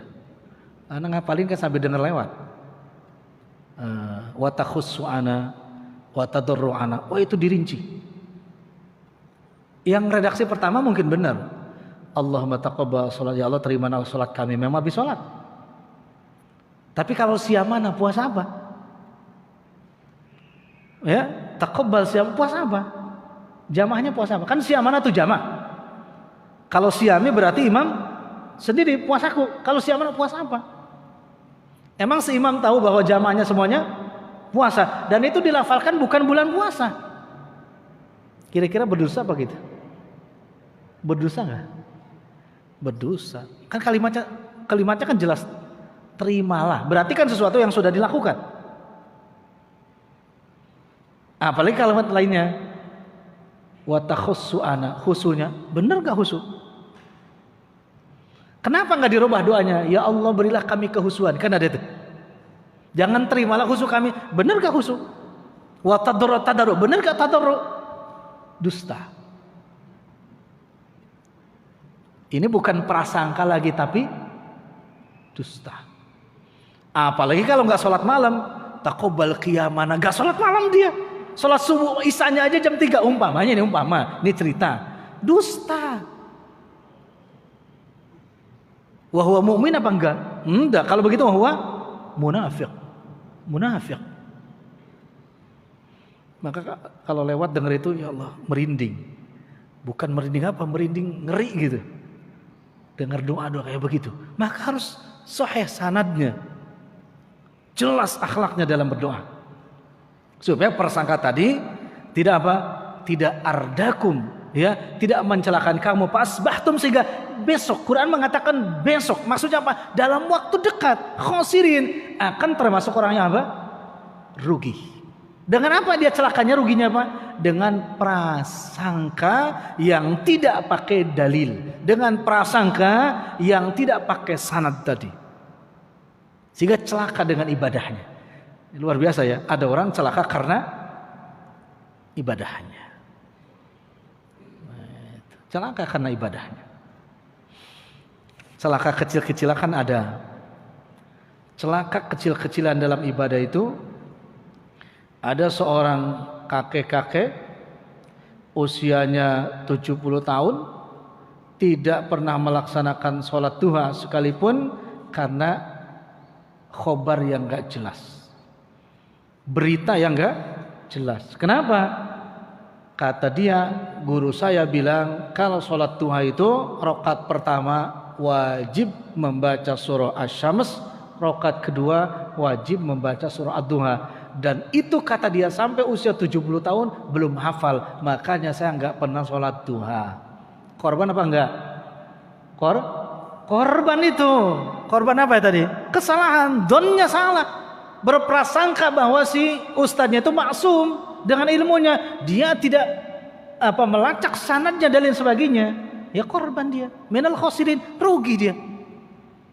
Karena mengatakan ustadznya wajib membaca surah As-Samas dan Ad-Duha. Ini bahaya ini.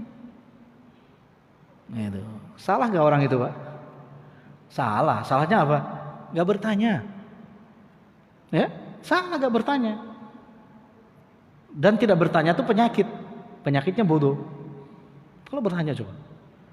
Coba kalau bertanya apakah boleh atau dengan surah-surah yang lain atau memang wajib, tanya. Kalau nggak wajib, tanya mana dalilnya sholat duha itu baca surah Asy-Syams wajib itu, mana dalilnya? Tanya. Nah itu. Nanti ustaz bilang, nggak usah pakai dalil, itu kata guru saya. Tanya mana gurunya? Itu. Tanya lagi, tanya aja gurunya. Sampai kiamat tanya aja lah pokoknya gitu. Ya, supaya benar kita mendapatkan hak gitu kan? Karena itu anak langsung ngobrol dengan orang tersebut. Dan alhamdulillah setelah itu besoknya ya karena anak kasih tahu sholat duha. Tapi nggak lama umurnya, kalau tidak salah sekitar 7 bulan apa 8 bulan ya. Anak ngitung karena setelah itu alhamdulillah dekat sama beliau, meninggal dunia. Tapi alhamdulillah selama 7 bulan itu beliau minimal lah, wallahualam mana gak nanya sholat duhanya tiap enggak, tapi pasti sholat duha. Kenapa? Karena beliau hafal surah yang lainnya selain apa? Selain Asy-Syams dengan Ad-Duha. Nah, alhamdulillah. Itu Pak. Bukan di daerah Tangerang, bukan. Nah, tapi langsung ngobrol sama. Baik, setelah itu baik. Alhamdulillah Ustaz, saya ketemu dengan Ustaz. Akhirnya saya sholat duha. Alhamdulillah kan? Alhamdulillah. Tuh. Ada dua Pak, ada dua yang korban seperti yang satunya bukan duha, sholat tahajud. Anda pernah ngobrol di mana ya? Tinggi besar badannya, pelatih taekwondo. Tapi dia kalau mau sholat tahajud selalu ada rasa takut. Dan dia akhirnya gak pernah sholat tahajud karena selalu ada rasa takut. Anak tanya, Bapak sholat tahajud di mana? Di rumah? Bukan, maksudnya di rumah atau di tengah rumah atau di kamar. Kata di kamar. Terus tetap aja Ustadz, ini bulu kuduk tuh suka bangun. Anak bilang, Bapak tuh sabuk apa nih? Kata dia, anak pelatih. Masa baru dengar gitu takut? Gak tahu Ustadz bagaimana cara ngilanginnya. Akhirnya sampai dia minta diimami oleh anak sholat tahajud supaya mengkuatkan dia. Wallahi anak imam itu di masjid. Anak baca surah-surah pendek. Udah surah-surah pendek. Nama juga kalau baru belajar itu kan mu'alaf namanya Pak. Walaupun Islam sudah lama kan, baru mau belajar tahajud namanya mu'alaf itu. Ya, jadi kalau ada yang baru belajar dua ngaji itu mu'alaf namanya. Nah, itu anak ajarin. Gimana Pak? Siap, insya Allah siap. Sampai anak telepon malam tuh, dia minta bangunin, anak telepon, siapa bangun, udah bismillah ya bismillah, sholat, alhamdulillah malam kedua itu sholat di rumahnya, bukan di rumahnya, dan umurnya masih ada sampai hari ini, mudah-mudahan masih tetap sholat tahajud. Tapi rasa takutnya itu bisa terkalahkan ya dengan anak imami pertama kalinya di masjid. Hal-hal seperti itu ternyata yang tidak mungkin di kalangan manusia tetap ada dan terjadi. Ya. Dan merasa cukup dengan sholat wajibnya. Tidak perlu amal-amalan sunnah yang lainnya, ya. Apalagi yang muakkad gak perlu. Ini kesalahan yang luar biasa. Ya, kesalahan yang luar biasa. Apalagi antum yang sudah ngaji, ya. cukup di sini.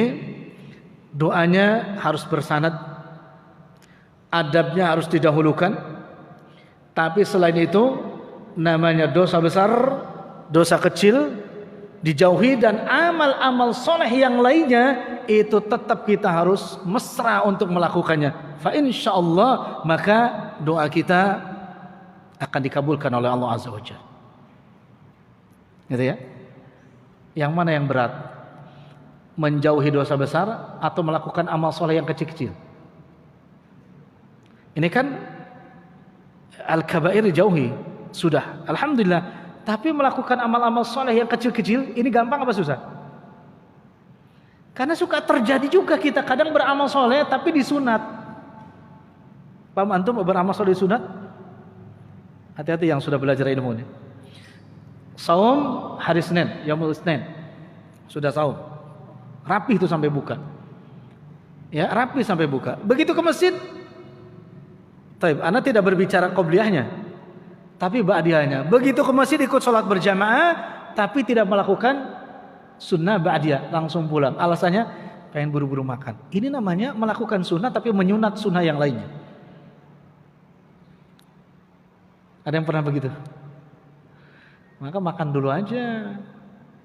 Ya, maghrib makan dulu, silakan, nggak dilarang, makan dulu. Berapa? 3 suap cukup.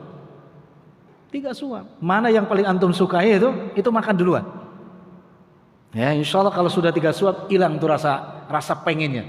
Kalau hilang rasa pengennya, maka akan tumaninah sholat kita. Jangan mengamalkan sunnah, tapi sunnah yang lain disunat. Gitu ya, paham ini ya? Banyak yang menyunat-sunat begitu. Tumaninahan sholat gak ada, disunat juga itu namanya. Ya, atau antum tidak mengamalkan variasi-variasi Nabi SAW di dalam doa iftitah atau tasyahud, itu juga menyunat sunnah-sunnah yang lainnya. Yang sudah hafal doa tasyahud beberapa dibaca. Yang hafal doa sujud, doa ruku yang disunahkan Nabi SAW dibaca. Iftitahnya sebagaimana Nabi SAW, tahajudnya ini, sholat wajibnya ini, sunnah yang lainnya ini dibaca. Itu namanya mengamalkan sunnah dengan tidak mengurangi sunnah-sunnah yang lainnya dengan alasan malas.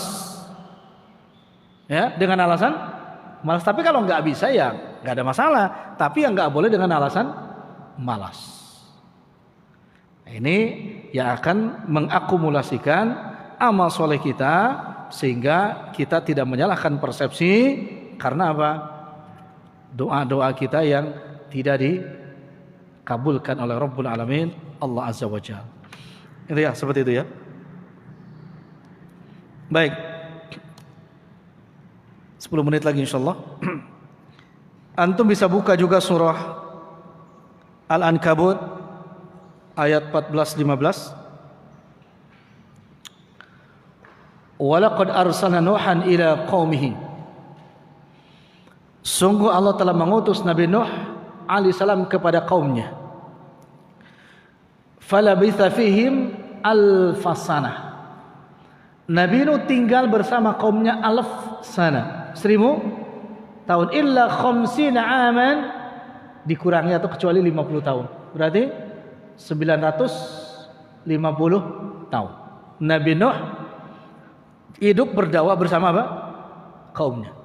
Setelah 950 tahun, ya, fa'akhadathumut tufan. Fa'akhadahumullahu tufan. Maka Allah mengadab mereka dengan tufan. Banjir. Ya, tufan itu banjir. Kenapa diadab mereka? Karena mereka berbuat apa? Zalim.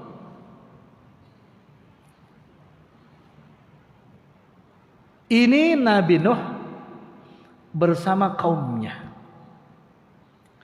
Padahal kalau kita lihat surah Al-Isra ayat yang pertama, Subhanalladzi asra bi 'abdihi laila minal masjidil haram ila al-masjidil aqsa alladzi barakna haulahu. Kalimat barakna haulahu. Orang yang bersandar kepada orang soleh, maka otomatis dia akan terbawa soleh. Hadisnya jelas kan? Barang siapa yang berkumpul dengan tukang pandai besi, maka dia akan kecipratan baunya. Yang berteman dengan tukang minyak wangi, maka kebagian wanginya. Itu namanya barokna haulahu. Baik. Sebagaimana Nabi Muhammad SAW diberkahi, Al-Aqsa haulahu sekelilingnya diberkahi, Masjidil Haram sekelilingnya diberkahi. Kenapa? Karena ada manusia yang Allah muliakan, Nabi Muhammad SAW. Tetapi kaum Nabi Nuh alaihissalam malah fa'akhadahumut tufan. Mestinya kan kalau dengan Nabi Nuh ikut apa? Soleh gitu kan? Soleh. Tapi malah disiksa. Kenapa? Karena dia tidak mau ittiba kepada Nabi Nuh alaihissalam. Tidak mau ittiba. Beriman enggak mereka kepada Nabi Nuh? Beriman. Mereka mengakui kenabian Nabi Nuh alaihissalam, tetapi mereka tidak ittiba atas amal soleh Nabi Nuh. Apa yang dilakukan mereka? Mendolimi Nabi Nuh alaihissalam. Bahkan melakukan apa di situ? Sodomi. Yang dipasarkan, ya, dimarketingkan oleh siapa? Istri Nabi Nuh sendiri. Ya, hampir sama kan dengan istri Nabi Lut alaihissalam. Akhirnya Allah turunkan tufan, sail, ya. Lalu Allah katakan di ayat 15-nya, fa anjaynahu wa ashabas safinah. Fa anjaynahu, kemudian kami selamatkan hunya kepada Nabi Nuh. Kami selamatkan Nabi Nuh. Wa ashabas safinah, dan ahli sufun, ahli orang-orang yang ada di perahu. Kenapa diselamatkan dia, Pak? Karena yang ikut bersama Nabi Nuh alaihissalam bukan hanya wahwa mu'min, paham? Bukan hanya mengimani kenabian Nabi Nuh alaihissalam, tapi dia ittiba kepada Nabi Nuh alaihissalam. Di mana ittibanya? Mau ikut ke perahu Nabi Nuh dengan keberimanan tadi. Maka fa'anjainahu wa ashabas safinah. Paham ini? Berarti ternyata doa kita bisa dikabulkan bukan hanya mengimami tentang unsur doanya, tapi ada unsur-unsur lain, yakni ittiba kepada apa yang diperintahkan dan disunahkan oleh Nabi kita SAW. Dimanapun kita berada, hatta yang menurut orang lain tidak, kalau sudah beriman dan ittiba, ada tariqun ilal jannah, ada celah-celah jalan yang Allah mudahkan menuju jannahnya Allah Azza wa Jalla, gitu. Jadi bukan cuma beriman kepada kenabian Nabi Nuh, tapi mengimani syariat Nabi Nuh alaihissalam dengan mengikuti naik ke dalam perahu. Fa anjainahu wa ashabas safinah. Itu yang susahnya yang mana? Enggak ada hari ini yang tidak mengimani Nabi SAW, orang beriman, orang Islam, tidak ada. Yang susah itu hari ini adalah ittibanya, gitu ya. Yang susah ittibanya, bahkan masih meremehkan sunnah-sunnah Nabi SAW. Ya, justru yang diamalkan sunnah-sunnah jahiliyah. Bakal selamat? Lah, tidak. Sebagaimana tidak selamatnya yang tidak naik perahu Nabi Nuh alaihissalam. Kata para salafus saleh, sunnah ini adalah safinah, perahu, ya. Dan barang siapa yang ada di dalam sunnahnya Nabi Muhammad SAW, maka dia akan selamat ilal jannah, akan selamat menuju surga Allah Subhanahu wa taala. Maka jangan remehkan sunnah sekecil apapun. Bahkan pesan Nabi sallallahu alaihi wasallam termasuk tabassum, bermanis muka, muka berseri-seri ala wajhi akhoka, terhadap saudaramu, itu jangan diremehkan. La tahqiran, kata Nabi, jangan kau remehkan. Kenapa? Satu falaka sodakoh, di sisi lain itu bagian daripada sodakoh, di sisi lain itu ittiba terhadap syariat Nabi Sallallahu Alaihi Wasallam, maka naja, akan selamat. Nah, jadi hari ini bukan cuma doa, tapi yang terpenting apa? Mengikuti syariat dan sunnah Nabi Sallallahu Alaihi Wasallam. Itu penjelasan tadi di surah Al-Ankabut ayat 14-15. Alhamdulillah ya, Allah hari ini memberikan kita kemudahan untuk berada di majlis ilmu, dan mudah-mudahan memberikan kemudahan untuk mengamalkan sunnah-sunnah Nabi Sallallahu Alaihi Wasallam, yang ringan, yang sedang, ataupun yang berat. Kalau itu ada, mudah-mudahan diberikan kemudahan oleh Allah Azza wa Jalla. Ya. Ana tutup dengan satu riwayat tentang muadzinnya Nabi Muhammad sallallahu alaihi wasallam dalam hadis yang sahih bahwa muadzin Nabi jumlahnya ada 4. Ya, muadzin Nabi ada 4, walaupun disebut 5 karena yang satunya tidak diakui, maksudnya tidak kuat. Tapi yang menarik di antara yang 4 ini hanya satu, maksudnya yang kita jadikan sebagai khotimah dalam ta'lim ini, yakni Abdullah bin Ummi Maktum. Ya, Abdullah Ummi Maktum atau nama beliau adalah Ummu Qais. Itu beliau muadzin Nabi dalam keadaan qaddarullahu ma syafa'ala, buta. Ya. Tapi ketika terdengar seruan sahabat-sahabat yang lain jihad, perang di jalan Allah, Abdullah bin Ummi Maktum mengajukan diri ingin ikut perang bersama Rasulullah sallallahu alaihi wasallam. Antum tahu keutamaan jadi muadzin itu pahalanya luar biasa? Luar biasa kan? Ya, muddus saut, sepanjang suara dia didengar oleh seluruh makhluk yang diterangi oleh mataharinya Allah Azza wa Jal, maka dia memohonkan ampun kepada Allah Azza wa Jal untuk si muadzin. Itu salah satunya. Yang kedua, Allah akan tinggikan pundaknya besok pada hari kiamat. Maknanya dia akan ditinggikan derajatnya sehingga pertama kali dikenal oleh Nabi SAW itu orang muadzin. Begitu dahsyatnya pahala bagi seorang muadzin. Tapi Abdullah bin Ummi Maktum nggak cukup itu. Ini untuk mengamalkan supaya sejajar bersama Nabi di Jannah itu. Dia minta izin untuk ikut perang bersama Nabi. Nabi nggak izinin pertamanya. Enggak. Kenapa? Karena ya dalam keadaan seperti itu.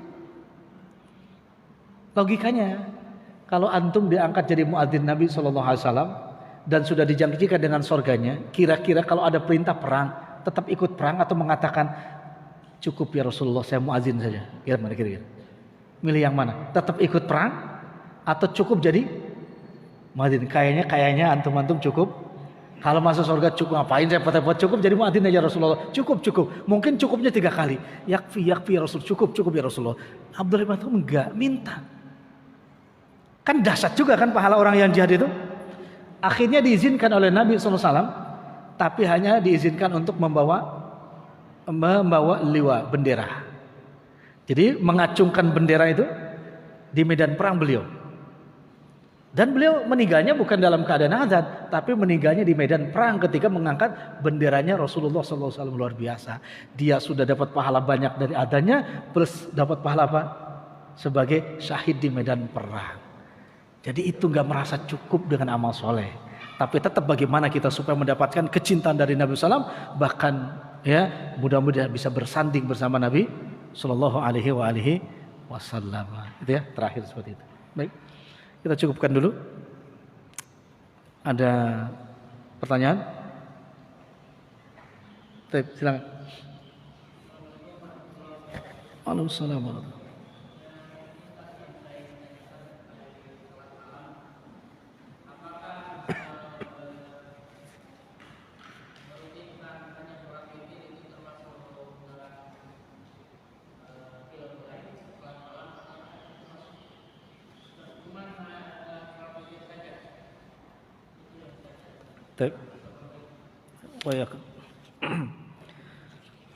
Kalau ada seseorang yang melazimkan, merutinkan hanya sholat witir, apakah dia sudah termasuk sholat malam? Gitu ya. Kalau pertanyaan secara bahasa, sudah termasuk sholat malam secara lughah bahasa, karena semua yang dilakukan di waktu malam, imma wajib ataupun sunnah, maka disebut sholat malam. Tetapi kalau yang dimaksud sholat malam adalah qiyamul lail, ya, sholat tahajud, maka tidak, ya, tidak. Dan ini tidak sesuai dengan sunnah Nabi SAW dan juga para salafus saleh. Tidak ada mereka yang meninggalkan sholat tahajud kemudian hanya merutinkan sholat witirnya saja. Tidak. Jadi tetap kita harus apa? Sholat tahajud dan juga witir. Adapun cara witirnya boleh dengan 2 cara. Witir misalkan sebagaimana dilakukan oleh Umar ibn Khattab adalah witir selalu diakhirkan setelah sholat tahajud, atau witir yang dilakukan oleh Abu Bakar Siddiq, yaitu ba'da sholat ba'diyah isya. Tafadhol, gak ada masalah. Tapi tetap mereka sholat tahajud, gitu ya. Jadi udurnya sholat tahajud itu kalau sakit saja, kalau gak kuat saja, kalau kesiangan saja, itu udur syar'i, tidak sholat tahajud. Karena kata Nabi SAW, da'bus solehin qiyamul lail, kebiasaan orang soleh itu adalah qiyamul lail. Artinya kalau ada orang memang meniadakan, ya, tidak sholat tahajud, maka berarti bukan termasuk sifat orang soleh. Karena kata Nabi, sifat orang soleh diantaranya membiasakan sholat tahajud, gitu ya. Wallahu a'lam.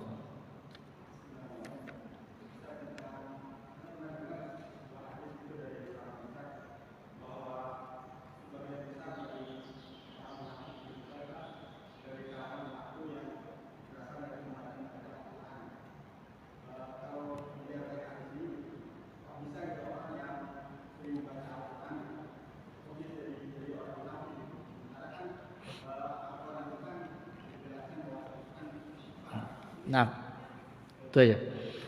Bisakah orang yang rajin baca Quran menjadi orang munafik? Bisa.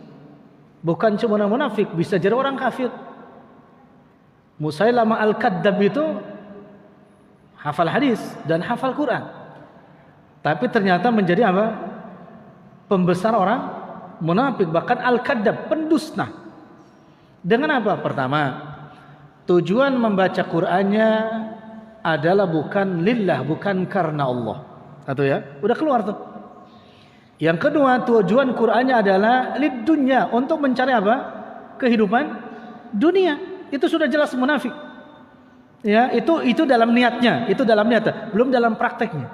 Ketiga, membaca Quran bi ghairi tadabburin, membaca Quran tanpa ditadabburi, maka akan menyeret seseorang kepada nifak. Karena tidak akan mendapatkan petunjuk. Sementara Quran hudal linnas, menjadi petunjuk bagi manusia, wa bayyinatin minal huda wal furqan, dan pembeda antara hak dan batil. Kapan dia tahu hak dan batil kalau tidak dipahami Quran? Gitu ya? Itu baru niat, perbuatannya.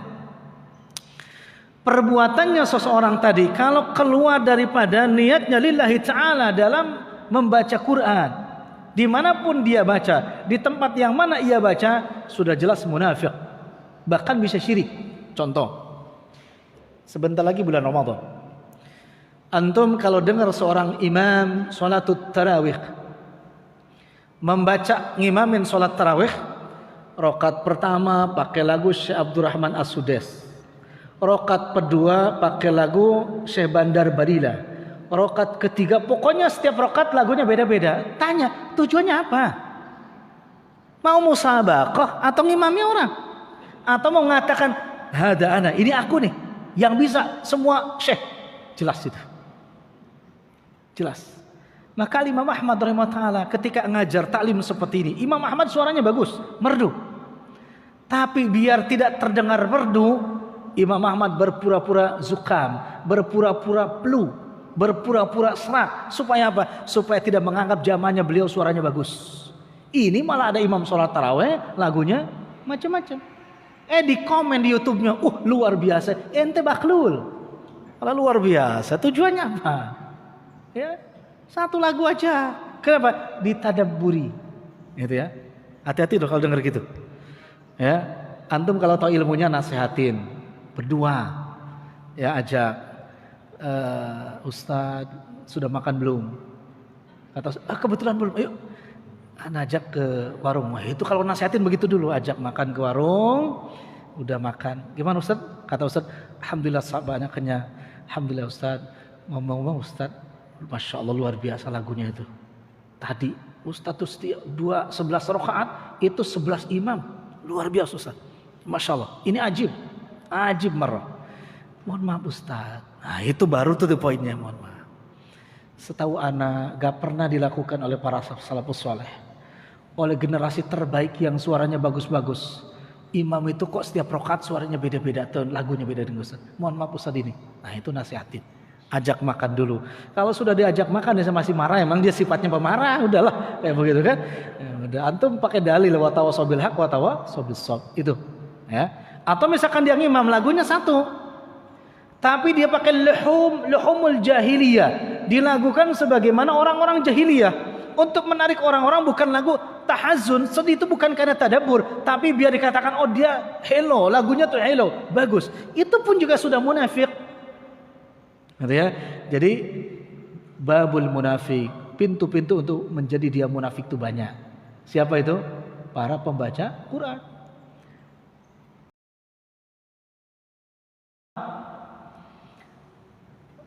Beliau 1 jam bisa selesai 5 juz.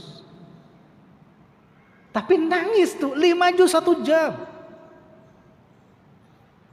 Fasanuyassirhu liyusra. Allah mudahkan bagi orang yang paham agama itu untuk mencapai suatu kebenaran, kebaikan dengan waktu yang sama, tapi dimudahkan.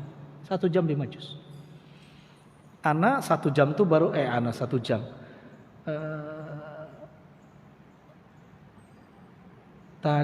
Tadi kemarin 20 menit 1 juz itu ana baru bisa 20 menit 1 juz. Berarti 1 jam tuh dapat berapa tuh? Baru 3 juz. Tuh. Tapi syarat harus hafal Quran.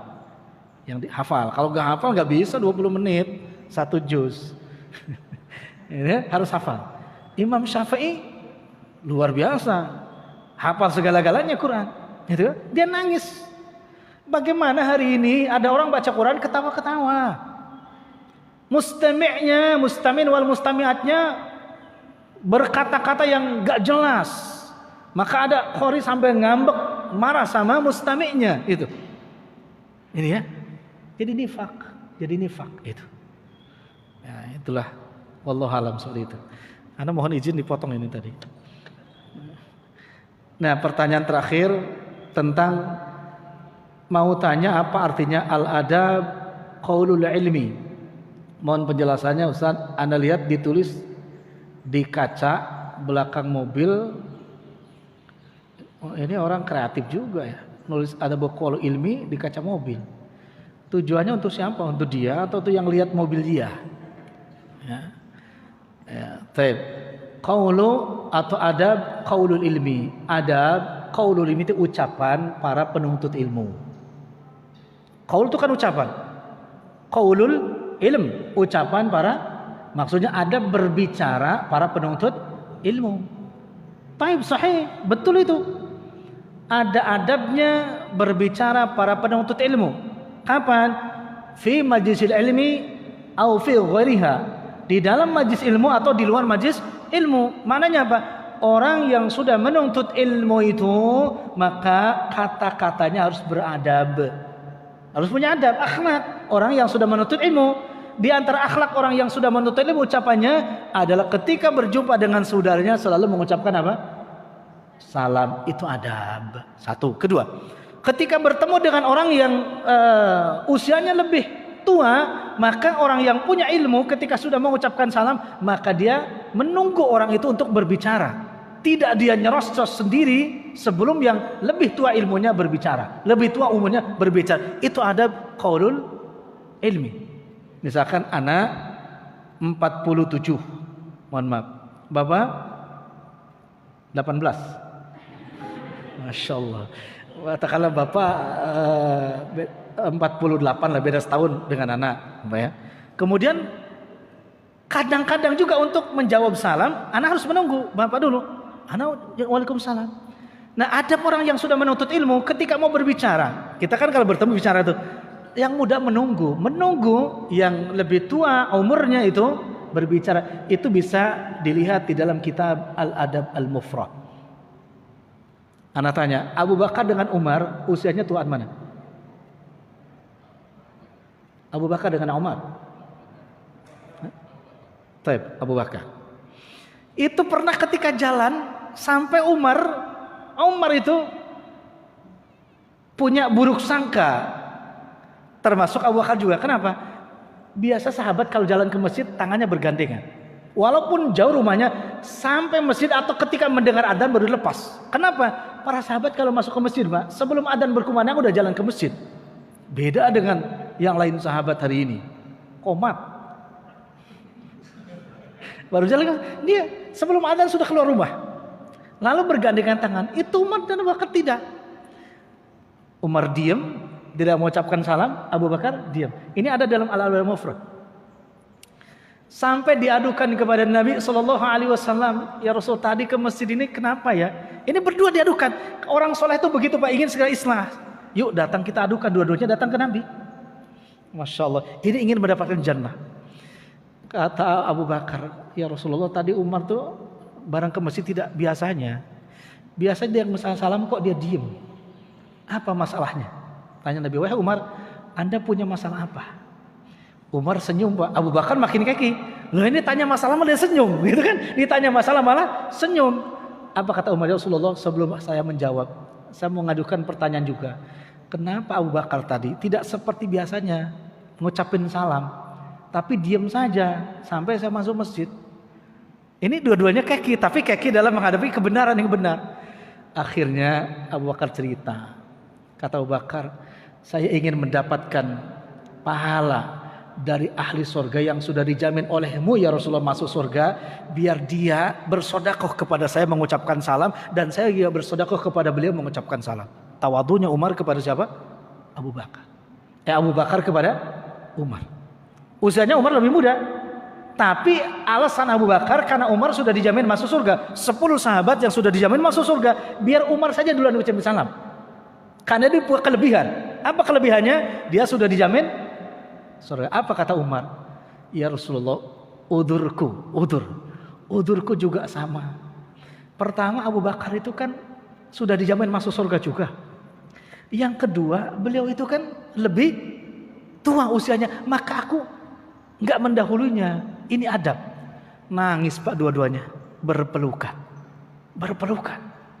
Ini ya wurud hadis dengan hadis, menjelaskan hadis dengan hadis tentang 10 sahabat yang sudah dijamin masuk surga. Ini termasuk adab qaulul ilmi, adab para penuntut ilmu. Abu Bakar, Umar pun demikian. Gitu Pak. Masya Allah. Paham nggak tentang ini? Ya, tapi kita jangan karena rumahnya nggak tahu mestinya di mana, diem mana. Ini nggak salam-salaman juga. Ini nggak assalamualaikum, diem aja sampai rumah. Ini lewat grup haji dia tapi nggak ngucapin salam. Ya udah jadi bahaya itu. Sudahlah sekarang. Jadi siapa yang duluan ucapin salam itu yang terbaik. Tapi adabnya seperti itu, termasuk ketika berbicara. Ini mohon maaf, ukhti yang bertanya tadi yang dipajang di mobil, maksudnya adab-adab adab-adab bicara atau adab-adab ucapan para penuntut ilmu, termasuk tidak meninggikan suara. Sebangsa buset itu sudah nggak ada. Pokoknya itulah adab-adabnya semua. Insyaallah ya. Masya Allah. Tapi cukup ya. Wallahu taala alam bisawab. Subhanakallah bihamdik. Asyhadu an la ilaha illa anta astaghfiruka wa atubu ilaik. Wassalamualaikum warahmatullahi wabarakatuh.